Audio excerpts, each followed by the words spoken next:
ओम शांति।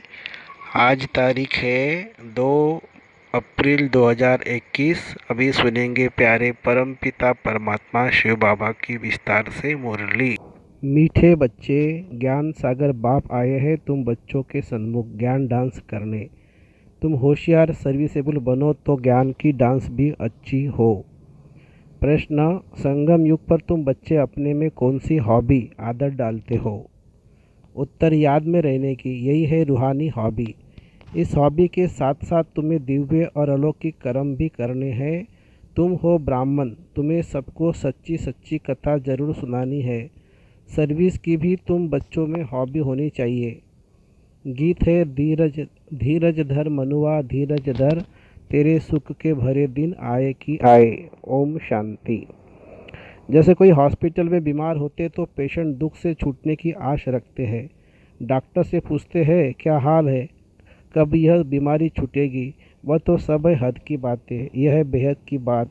बाप आकर बच्चों को राय देते हैं, यह तो बच्चे जान चुके हैं कि बरोबर सुख और दुख का खेल है। यूँ तो तुम बच्चों को सतयुग में जाने से भी जास्ती यहाँ है, क्योंकि जानते हो कि इस समय हम ईश्वरीय गोद में हैं, ईश्वरीय औलाद है। इस समय हमारी बहुत उच्च ते उच्च गुप्त महिमा है।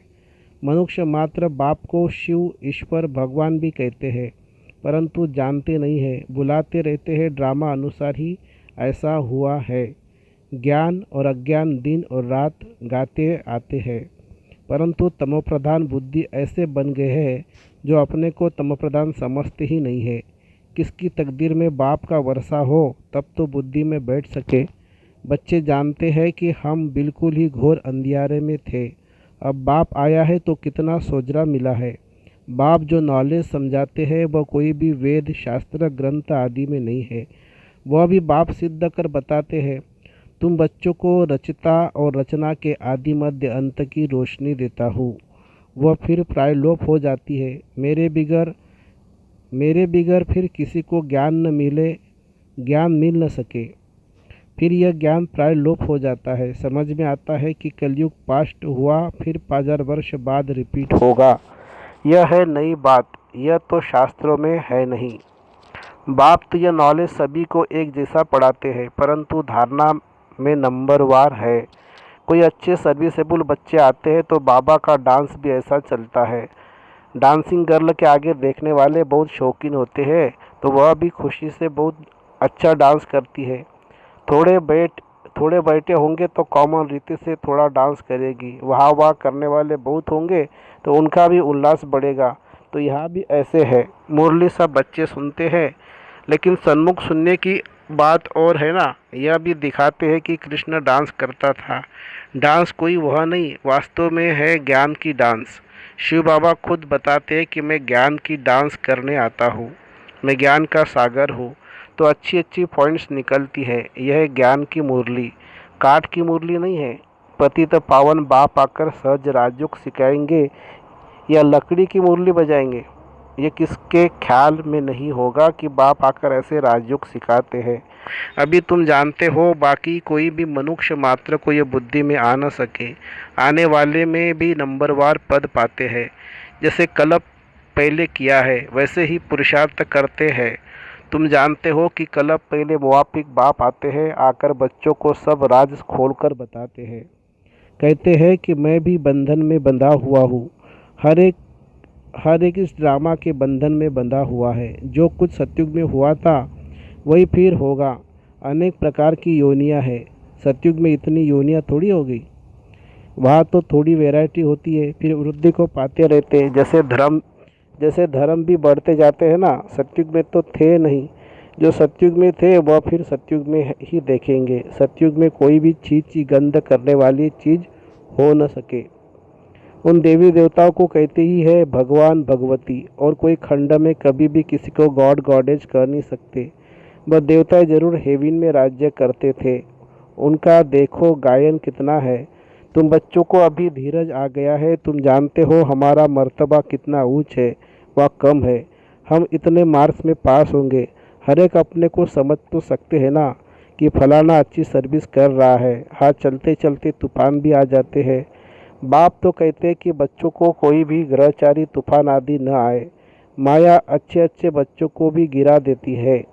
तो बाप धीरज देते हैं, बाकी थोड़ा समय है, तुमको सर्विस भी करनी है, स्थापना हो गई फिर तो जाना ही है। इसमें एक सेकंड भी आगे पीछे नहीं हो सकता, यह राज बच्चे ही समझ सकते हैं। हम ड्रामा के एक्टर्स हैं, इसमें हमारा मुख्य पार्ट है। भारत पर ही हार और जीत का खेल बना हुआ है। भारत ही पावनता, कितनी पीस प्योरिटी थी। यह कल की बात है, कल हमने ही पाठ बजाया था, 5000 वर्ष का पाठ सारा नूंदा हुआ है। हम चक्र लगाकर आए हैं, अब फिर बाबा से योग लगाते हैं, इससे ही खाद निकलती है। बाप याद आएगा तो वर्षा भी जरूर याद आएगा। पहले पहले अलग को जानना है। बाप कहते हैं तुम मेरे को जानने से मेरे द्वारा सब कुछ जान जाएंगे। ज्ञान तो बड़ा सहज है, एक सेकंड का, फिर भी समझते रहते हैं, पॉइंट्स देते रहते हैं। मुख्य पॉइंट है मन मना भव, इसमें ही विघ्न पड़ते हैं। देहाभिमान आ जाने से फिर अनेक प्रकार के घुटके आ जाते हैं, फिर योग में रहने नहीं देते हैं। जैसे भक्ति मार्ग में कृष्ण की याद में बैठते हैं तो बुद्धि कहाँ कहाँ भाग जाती है। भक्ति का अनुभव तो सबको है, इस जन्म की बात है। इस जन्म को जानने से कुछ न कुछ पास्ट जन्म को भी समझ सकते हैं। बच्चों को हॉबी हो गई है बाप को याद करने की, जितना याद करते हो उतना खुशी बढ़ती है। साथ साथ दिव्य अलौकिक कर्म भी करना है। तुम हो ब्राह्मण, तुम सत्यनारायण की कथा अमर कथा सुनाते हो। मूल बात एक है जिसमें सब कुछ आ जाता है, याद से ही विकर्म विनाश होते हैं। यह एक ही हॉबी रूहानी है। बाप समझाते कि नॉलेज तो बड़ी सहज है। कन्याओं का नाम भी गाया हुआ है, अधर कुमारी, कुंवारी कन्या। कुंवारी का नाम सबसे ज़्यादा बाला है, उनको कोई बंधन नहीं है, वह पति तो विकारी बना देते हैं। यह बाप तो स्वर्ग में ले जाने के लिए श्रृंगारते हैं, स्वीट सागर में ले जाते हैं। बाप कहते हैं इस पुरानी दुनिया को, पुरानी देह सहित बिल्कुल भूल जाओ। आत्मा कहती है कि हमने 84 जन्म पूरे किए हैं, अब फिर हम बाप से पूरा वर्षा लेंगे। हिम्मत रखते हैं, फिर भी माया से लड़ाई तो है। आगे तो यह बाबा है, माया के तूफान जास्ती इनके पास आते हैं। बहुत आकर पूछते हैं कि बाबा हमको यह होता है। बाबा बताते हैं कि बच्चे हाँ, यह तूफान तो ज़रूर आएंगे, पहले तो मेरे पास आते हैं, अंत में सब कर्मातीत अवस्था को पा लेंगे। यह कोई नई बात नहीं है, कल पहले भी हुआ था, ड्रामा में पार्ट बजाया, अब फिर वापस घर जाते हैं। बच्चे जानते हैं ये पुरानी दुनिया नरक है। कहते भी है कि ये लक्ष्मी नारायण क्षीर सागर में रहते थे, इन्हों के मंदिर कितने अच्छे अच्छे बनाते हैं। पहले पहले मंदिर बनाया होगा तो क्षीर दूध का ही तालाब बनाकर विष्णु की मूर्ति को बिठाया होगा। बहुत अच्छे अच्छे चित्र बनाकर पूजा करते थे। उस समय तो बहुत ही सस्ताई थी। बाबा का सब देखा हुआ है बरोबर। यह भारत कितना पवित्र क्षीर का सागर था, दूध घी की जैसी नदियाँ थी। यह तो महिमा दे दी है, स्वर्ग का नाम लेते ही मुख में पानी होता है। तुम बच्चों को अब तो ज्ञान का तीसरा नेत्र मिला है, तो बुद्धि में समझ आई है। बुद्धि चली जाती है अपने घर, फिर स्वर्ग में आएंगे, वहाँ सब कुछ नया ही होगा। बाबा श्री नारायण की मूर्ति देख बहुत खुश होता था, बहुत प्यार से रखता था। यह नहीं समझता था कि हम ही यह बनूंगा। यह ज्ञान तो अब बाबा से मिला है। तुमको ब्रह्मांड और सृष्टि चक्र के आदि मध्य अंत का ज्ञान है। जानते हो कि हम कैसे चक्र लगाएंगे। बाबा हमको राजयोग सिखला रहे हैं। तुम बच्चों को बहुत खुशी होनी चाहिए, बाकी थोड़ा समय है। शरीर को कुछ न कुछ होता रहता है। अब यह तुम्हारा अंतिम जन्म है, अब तुम्हारे सुख के दिन आते हैं। ड्रामा अपने अनुसार देखते हो कि विनाश सामने खड़ा है। तुमको तीसरा नेत्र मिला है। मूल वतन, सूक्ष्म वतन, स्थूल वतन को अच्छी रीति जानते हो। यह स्वदर्शन चक्र तुम्हारी बुद्धि में फिरता रहता है। खुशी होती है। इस समय हमको बेहद का बाप टीचर बन पढ़ाते हैं, परंतु नई बात होने के कारण घड़ी घड़ी भूल जाते हैं। नहीं तो बाबा कहने से खुशी का पारा चढ़ जाना चाहिए। राम तीर्थ श्री कृष्ण का भक्त था, तो कृष्ण के दर्शन के लिए कितना करते थे। उसको साक्षात्कार हुआ और खुशी हो गई, परंतु उससे क्या हुआ, मिला तो कुछ भी नहीं है। या तो तुम बच्चों को खुशी भी है, क्योंकि जानते हो कि एक ही जन्म के लिए हम इतना उच्च पद पाते हैं। 3 हिस्सा तो तुम सुखी रहते हो, अगर आधा आधा हो तो फिर तो फ़ायदा नहीं हुआ। तुम 3 हिस्सा सुख में रहते हो, तुम्हारे जैसा सुख कोई देख न सके। तुम्हारे लिए तो सुख अपार है, महान सुख में तो दुख दुख का पता नहीं चलता है। संगम पर तुम दोनों को जान सकते हो कि अभी हम दुख से सुख में जा रहे हैं। मुँह है दिन तरफ और लात है रात की तरफ। इस दुनिया को लात मारनी है अर्थात बुद्धि से भूलना है। आत्मा जानती है कि अब वापस घर जाना है। बहुत पाठ बजाया, ऐसे ऐसे अपने साथ बातें करनी है, ऐसे ऐसे अपने साथ बातें करनी होती है। अब जितना बाप को याद करेंगे उतना ही कट निकलेगी, जितना बाप की सर्विस पर रह सामान बनाएंगे उतना ही बाप का शो करेंगे। बुद्धि में है कि अब घर जाना है तो घर को ही याद करना चाहिए। पुराना मकान गिरता रहता है, अब कहाँ नया मकान कहाँ पुराना मकान, रात दिन का फर्क है। यह तो हुबहू विषय वैतरणी नदी है, एक दो को मारते झगड़ते रहते हैं। बाकी भी बाबा आया है तो बहुत लड़ाई शुरू हो गई है। अगर स्त्री विकार नहीं देती तो कितना तंग करते हैं, कितना माथा मारते हैं।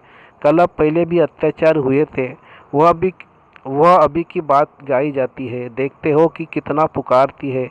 वही ड्रामा का पार्ट बज रहा है। यह बाप जाने और बच्चे जाने और न जाने कोई। आगे चल सबको समझने का है। गाते भी है पतित पावन सर्व का सद्गति दाता बाप है। तुम कोई को भी समझा सकते हो कि भारत स्वर्ग और नर्क कैसे बनता है। आओ तो हम तुम्हें सारे वर्ल्ड की हिस्ट्री जाग्रफी समझाएं। यह बेहद की हिस्ट्री जाग्रफी ईश्वर ही जाने और ईश्वर के तुम बच्चे जानो। पवित्रता सुख शांति कैसी स्थापना होती है, इस हिस्ट्री जाग्रफी को जानने से तुम सब कुछ जान जाएंगे। बेहद के बाप से तुम ज़रूर बेहद का ही वर्षा लेंगे। यह आकर समझो। टॉपिक बहुत है, तुम बच्चों का तो अब दिमाग ही भरपूर हो गया है। खुशी का कितना पारा चढ़ता है। सारी नॉलेज तुम बच्चों के पास है। नॉलेज फुल बाप से नॉलेज मिल रही है, फिर हम ही जाकर लक्ष्मी नारायण बनेंगे। वहाँ फिर यह नॉलेज कुछ भी नहीं होगी। कितनी गुह्य बातें समझने की है। बच्चे सीढ़ी को अच्छी रीति समझ गए हैं। बच्चे सीढ़ी को अच्छी रीति समझ गए हैं ना, तो यह चक्र 84 का है। अब मनुष्य को भी क्लियर कर समझाना है। इसको अब स्वर्ग व पावन दुनिया थोड़ी कहेंगे। सतयुग अलग है, कलयुग अलग चीज़ है। ये चक्र कैसे फिरता है यह समझने में सहज है। समझानी अच्छी लगती है, परंतु पुरुषार्थ कर याद की यात्रा में रहे यह बहुतों से हो नहीं सकता।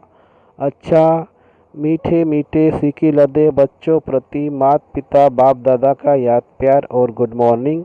रूहानी बाप की रूहानी बच्चों को नमस्ते।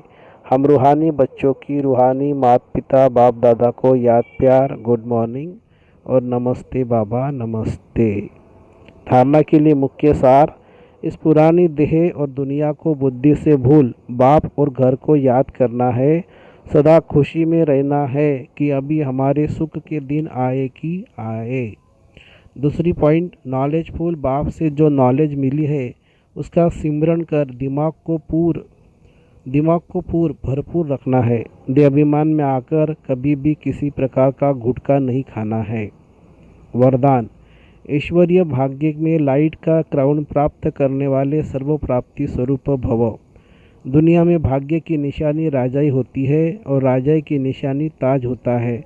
ऐसे ईश्वरीय भाग्य की निशानी लाइट का क्राउन है और इस क्राउन की प्राप्ति का आधार है प्योरिटी। संपूर्ण पवित्र आत्माएं लाइट के ताजदारी होने के साथ साथ सर्व प्राप्तियों से भी संपन्न होती है। अगर कोई भी प्राप्ति की कमी है तो लाइट का क्राउन स्पष्ट दिखाई नहीं देगा। स्लोगन है, अपनी रूहानी स्थिति में स्थित रहने वाले ही मनसा महादानी है। अपनी रूहानी स्थिति में स्थित रहने वाले ही मनसा महादानी है। अच्छा, ओम शांति शांति शांति। शुक्रिया बाबा, शुक्रिया। Thank you Baba, thank you.